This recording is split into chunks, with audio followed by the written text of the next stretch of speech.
ಎಲ್ರಿಗೂ ನಮಸ್ಕಾರ. ಮೊದಲು ಇಷ್ಟು ದಿನ ಸಿನಿಮಾ ಹಿಂಗಿರುತ್ತೆ ಹಂಗಿರುತ್ತೆ ಅಂತ ನಾನು ಹೇಳ್ತಾ ಇದ್ದೆ ಒಂದೊಂದರಲ್ಲೂ ಪ್ರೆಸ್ ಮೀಟ್ ನಲ್ಲಿ. ಇವಾಗ ಹೆಂಗಿದೆ ಅಂತ ನೀವು ನೋಡ್ಬಿಟ್ಟಿದ್ದೀರಾ. ಇನ್ಮೇಲೆ ನೀವು ಹೇಗಿದೆ ಅಂತ ಹೇಳಿದ್ರೆ ಕೇಳಕ್ಕೆ ನಾನು ರೆಡಿ ಆಗಿದ್ದೀನಿ. ಹೇಗಿದೆ ನಿಮ್ಗೆ? ಹೆಂಗೆ ಇಷ್ಟ ಆಯ್ತು ಸಿನಿಮಾ? ಇಷ್ಟ ಆಯ್ತಾ? ಓಕೆ, ಅದೇ ತೃಪ್ತಿ ನಮ್ಗೆ.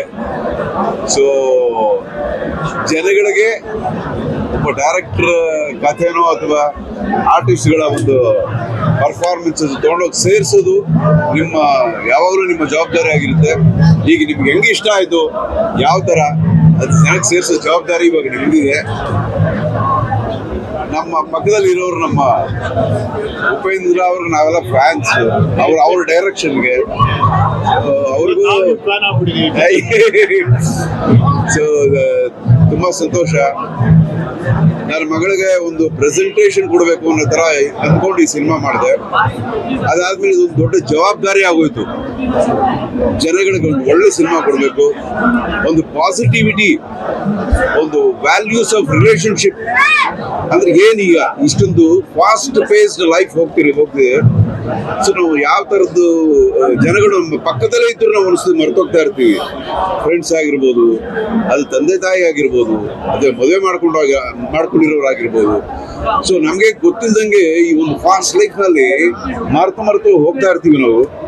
ಸೊ ಅದನ್ನೆಲ್ಲ ಸ್ವಲ್ಪ ನಾವು ಜ್ಞಾಪಕ ಮಾಡಿ ಅದ್ರೊಳಗಿರೋ ವ್ಯಾಲ್ಯೂಸ್ ಏನು, ಅದು ಸತ್ವ ಏನದಲ್ಲಿ ಎಷ್ಟು ಸಂತೋಷ ಇರುತ್ತೆ, ಆಮೇಲೆ ಒಂದು ಗ್ರಾಟಿಟ್ಯೂಡ್, ಕೃತಜ್ಞತೆ ಅನ್ನೋದ್ರಲ್ಲಿ ಎಷ್ಟು ಒಂದು ಅರ್ಥ ಇರುತ್ತೆ ಅನ್ನೋದನ್ನೆಲ್ಲ ಹೇಳಬೇಕು ಅಂತ ಪ್ರಯತ್ನ ಪಟ್ಟೆ.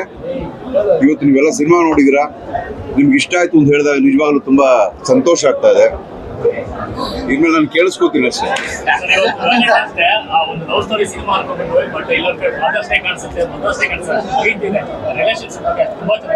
ನೋಡಿದ್ರ, ಇದೇನೆ ಸಿನಿಮಾ ನಾವೊಂದು ಅನ್ಕೊಂಡು ಇವ್ರು ಒಂದ್ಸತಿ ಇದೇ ಮಾತು ಹೇಳಿದ್ರು. ನಾವೊಂದು ಅನ್ಕೊಂಡು ಸಿನಿಮಾ ಮಾಡಿರ್ತೀವಿ, ಒಂದು ಲವ್ ಅಂದ್ಕೊಂಡಿರ್ತೀವಿ. ಇವಾಗ ನೀವ್ ಹೇಳ್ತಿದ್ದೀರಲ್ಲ, ಇದು ನನಗೆ ಇನ್ನೊಂದು ಹೊಸ ಇದು.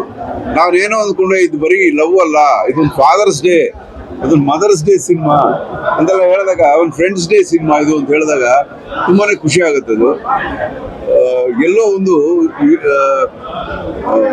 ಆನೆಸ್ಟ್ ಪ್ರಯತ್ನ, ನಮ್ಮ ಹೇಳಿದ್ರೆ ಆನೆಸ್ಟಿ ಆಗಿದ್ರೆ ನಿಜವಾಗ್ಲೂ ಎಲ್ಲೋ ಹೋಗಿ ಜನಗಳಿಗೆ ಸೇರುತ್ತೆ ಅನ್ನೋದು ಇದೊಂದು ನಿದರ್ಶನ ಅಂತ ನಾನು ಅನ್ಕೋತೀನಿ.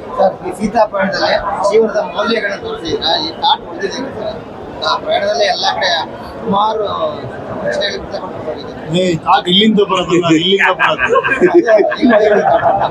ಅವ್ರ ಮಾತ್ರ ಕೇಳಿ ಸ್ವಲ್ಪ ಅವ್ರು ಕೇಳಕ್ ಇಷ್ಟಪಡ್ತಿದ್ದಾರೆ. ನಾನು ಯಾಕೆ ಗ್ಲಾಸ್ ಹಾಕಿದೀನಿ ಗೊತ್ತಾ? ನನ್ ಕಣ್ಣು ಹೋಗ್ಬಿಟ್ರೆ ನೀವೆಲ್ಲ ಇದಾಗ್ಬಿಟ್ರೆ ಅಷ್ಟು ನನ್ಗೆ ಎಮೋಷನಲ್ ಆಗಿ ಕಣ್ಣೆಲ್ಲ ಕೆಂಪ. ಪಾಪ ಅವರು ನನಗೋಸ್ಕರ ಬಂದ್ರು. ಅವರು ಆಕ್ಚುಲಿ ಈಸ್ ನಾಟ್ ವೆಲ್. ಕಣ್ಣೆಲ್ಲ ಇದು ಸ್ವಲ್ಪ ಊದ್ಕೊಂಡಿದೆ ಅಲ್ವ ಸ್ವಲ್ಪ. ಪಿಕ್ಚರ್ ನೋಡ್ಬೇಕು ಜಾಸ್ತಿ ಇದಾಗಿದೆ. ಏನಂದ್ರೆ ನಿಜವಾಗ್ಲೂ ಏನಂದ್ರೆ ಇಂಥ ಒಂದು ಅಲ್ಲಿ ನಿಮ್ಗೆ ಸಿನಿಮಾ ನೋಡಿದಾಗ ಗೊತ್ತಾಗುತ್ತೆ ಆ ಫಾದರ್ ಅಂಡ್ ಡಾಟರ್ ಲವ್. ಯಾಕಂದ್ರೆ ಅದು ಹಾನೆಸ್ಟ್ ಆಗಿ ಇಲ್ಲಿಂದ ಬಂದಿರೋದು. ಸೊ ಅದನ್ನ ಇದನ್ನೆಲ್ಲ ಯೋಚನೆ ಮಾಡಿ ಪ್ಲಾನ್ ಮಾಡಿ ಸ್ಕ್ರಿಪ್ಟ್ ಮಾಡಕ್ ಆಗಲ್ಲ. ಅವ್ರು ಒಳಗಡೆ ಇರೋದನ್ನ ಅಷ್ಟು ಅದ್ಭುತವಾಗಿ ಮಾಡಿದ್ದಾರೆ. ಎಲ್ಲದಕ್ಕಿಂತ ನನಗೆ ಇಷ್ಟ ಆಗಿದೆ ಏನಂದ್ರೆ ಅದನ್ನ ಮಾಡಿರೋ ರೀತಿ ಇದೆಯಲ್ಲ, ಅದನ್ನ ಕಮರ್ಷಿಯಲ್ ಆಗಿ ತಂದಿರೋ ರೀತಿ ಇದೆಯಲ್ಲ. ಏನ್ ಹೇಳಿ, ಆ ಕ್ಲೈಮ್ಯಾಕ್ಸ್ ಅಲ್ಲಿ ಎಕ್ಸ್ಪೆಕ್ಟೇ ಮಾಡಲ್ಲ ಈ ತರ ಚೇಂಜ್ ಆಗುತ್ತಾ ಅನ್ನೋದು. ಆಮೇಲೆ ಇವ್ರ ಎಂಟ್ರಿ, ಧ್ರುವ ಅವ್ರ ಎಂಟ್ರಿ, ಅದು ಪಿಕ್ಚರ್ ಎಲ್ಲೂ ಬೀಳಕ್ಕೆ ಬಿಡಲ್ಲ, ಹಂಗೆ ಎತ್ಕೊಂಡು ಹೋಗ್ತಾನೆ ಇರುತ್ತೆ. ಆಮೇಲೆ ಪ್ರಕಾಶ್ ರಾಜ್ ಅವ್ರ ಪರ್ಫಾರ್ಮೆನ್ಸು, ಸತ್ಯರಾಜ್ ಅವ್ರ ಪರ್ಫಾರ್ಮೆನ್ಸು. ಆಮೇಲೆ ಒಂದು ನಾನು ಕೇಳಿದೆ, ಡೈರೆಕ್ಟರ್ ಅಂದ್ರೆ ಎಲ್ಲಿ ಕಾಣಿಸ್ತಾರೆ ಅಂದ್ರೆ ಇವರು ಧ್ರುವ ಹಿಂಗಂದ್ರೆ ಅವ್ರು ಹಿಂಗಂತಾರೆ, ಹಿಂಗಂದ್ರೆ ಹಿಂಗಂತಾರೆ. ಆಮೇಲೆ ಇವ್ರು ಯಾರೋ ಆ ಒಂದು ಸಣ್ಣ ಸಣ್ಣ ವಿಷಯಗಳಿದೆಯಲ್ಲ, ನನಗೆ ಅವಾಗ ಅದೇ ಹೇಳ್ತೀನಿ, ನೀವು ಪ್ಲಾನ್ ಮಾಡಿದ್ರೆ ಇದನ್ನ ಸ್ಪಾಟಲ್ಲೇ ಮಾಡಿದ್ರ. ಹಾಗೆ ನಾನು ಒಬ್ಬ ಡೈರೆಕ್ಟರ್, ನನಗೆ ಅದೆಲ್ಲ ಬಹಳ ಇಷ್ಟ. ಹೆಂಗದೆಲ್ಲ ಡೈರೆಕ್ಟರ್ಗಳೆಲ್ಲ ಇಷ್ಟಪಡೋ ಡೈರೆಕ್ಟರ್. ನಿಜವಾಗ್ಲೂ ಈ ಡೈರೆಕ್ಟರ್ ಇಷ್ಟಪಡ್ತೀವಿ. ನಿಮ್ಗೆ ಚೆನ್ನಾಗಿ ಮಾಡಿದ್ದೀರಾ ನಿಜವಾಗ್ಲೂ. ಒಂದು ಅವ್ರ ಮಗಳು ಎಷ್ಟು ಅದ್ಭುತವಾಗಿ ಕಾಣಿಸ್ತಾರೆ ಅಂದ್ರೆ ಎಲ್ಲಾ ರೀತಿಯ ಪರ್ಫಾರ್ಮೆನ್ಸ್ ಮಾಡ್ಬಿಟ್ಟಿದ್ದಾರೆ. ಡ್ಯಾನ್ಸ್ ಇರ್ಬೋದು, ಸಾಂಗ್ ಇರ್ಬೋದು, ಎಮೋಷನ್ ಇರ್ಬೋದು. ಆಮೇಲೆ ಅವರಿಬ್ರು ಪೇರು ನಿರಂಜನ್, ಅವರಿಬ್ರು ಪೇರು ಅಷ್ಟು ಚೆನ್ನಾಗಿದೆ. ಅವನು ಚೆನ್ನಾಗಿ ಫೈಟು, ಡ್ಯಾನ್ಸು ಎಲ್ಲವನ್ನೂ ಮಾಡಿದ್ದಾನೆ. It's a very good break ನಿಜವಾಗ್ಲು.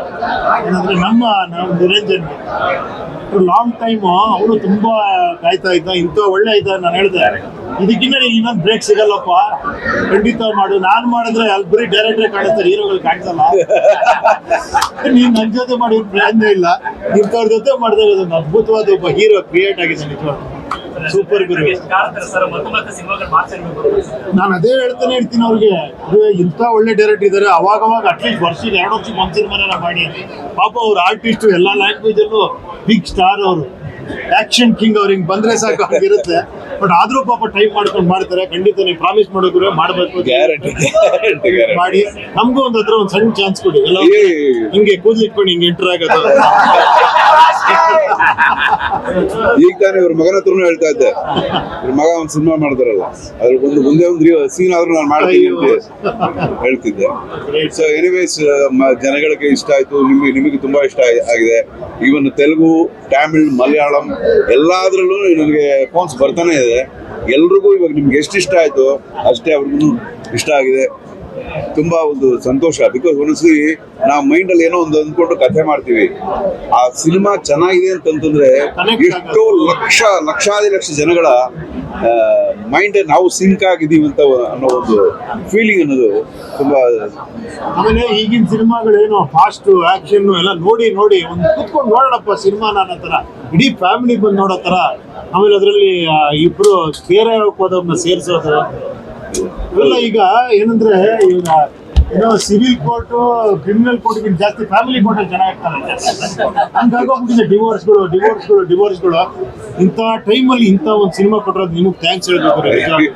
ಇಡೀ ಕರ್ನಾಟಕದ ಎಲ್ಲ ಜನಗಳು ನಿಮ್ಗೆ ಥ್ಯಾಂಕ್ಸ್ ಹೇಳ್ಬೇಕು. ದೊಡ್ಡ ಮಾತು. ಸೊ ಜನಗಳಿಗೆಲ್ರಿಗೂ ನನ್ನ ಧನ್ಯವಾದಗಳು. ಸಿನಿಮಾ ನೋಡಿಲ್ದಿದ್ದವರು ಸಿನಿಮಾ ನೋಡಿ, ನಿಮ್ಮ ತಂದೆ ತಾಯಿಗಳ ಜೊತೆ ನೀವು ಆರಾಮಾಗಿ ನೋಡ್ಬೋದು.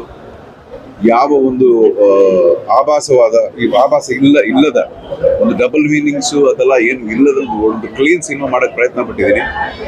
ಬ್ರದರ್ಸ್ ಸಿಸ್ಟರ್ಸು ಎಲ್ಲರೂ ಆರಾಮಾಗಿ ಕೂತ್ಕೊಂಡು ಸಿನಿಮಾ ನೋಡುವಂಥ ಸಿನಿಮಾ. ಅಂಡ್ ಅಗೈನ್ ಇವಾಗ ಇರೋ ಒಂದು ಜೆನ್ಸಿ ಜನ್ರೇಷನ್ ಅಂತಾರಲ್ಲ, ಸೊ ಅವ್ರ ಪಾಯಿಂಟ್ ಆಫ್ ವ್ಯೂ ಕೂಡ ಒಂದೊಂದಲ್ಲಲ್ಲಿ ನಾವು ಟಚ್ ಮಾಡಿದ್ದೀವಿ. ಸೊ ಎಲ್ರಿಗೂ ಇಷ್ಟ ಆಗುತ್ತೆ ಅಂತ ನಂಬಿದ್ದೀನಿ. ಸಂಸ್ಕೃತಿ ರಕ್ಷಣೆ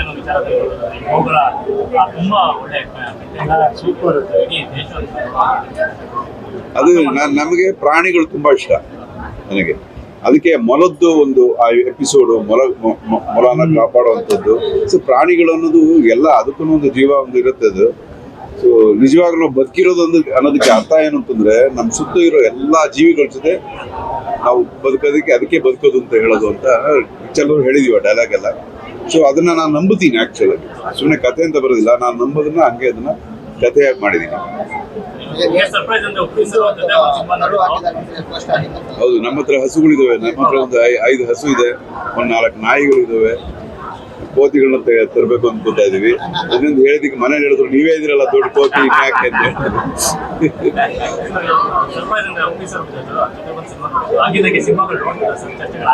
ಅಯ್ಯೋ, ನಾನು ಯಾವಾಗಲೂ ಕೇಳ್ತೀನಿ, ಜೊತೆಗೊಂದು ಸಿನಿಮಾ ಮಾಡೋಣ ಬನ್ನಿ, ನಿಮ್ ಡೈರೆಕ್ಷನ್ ಅಲ್ಲಿ ಒಂದು ಚಾನ್ಸ್. ಇಲ್ಲ, ನಿಜ, ತಮಾಷೆಗಲ್ಲ. ನಮ್ಗೆ ಟ್ಯಾಲೆಂಟ್ ಅಂತ ಯಾರ ಹತ್ರ ಇದ್ರು ಟ್ಯಾಲೆಂಟ್ ನೋಡಿದ್ರೆ ತುಂಬಾ ಫ್ಯಾನ್ ಆಗ್ಬಿಡ್ತೀನಿ. ಈಸ್ ಲೈಕ್ ಈಗಲ್ಲ, ಇವ್ರು ಯಾವಾಗ ಮಾಡಿದ್ರು ದೊಡ್ಡ ಸಿನಿಮಾಗಳನ್ನ. ಸೊ ಜೊತೆಗೆ ಆಕ್ಟ್ ಮಾಡಬೇಕು, ಅವ್ರ ಡೈರೆಕ್ಷನ್ ಮಾಡಬೇಕು. ಖಂಡಿತ ಥ್ಯಾಂಕ್ ಯು ಗುರುವೆ. Thank you. ನಮಸ್ಕಾರ.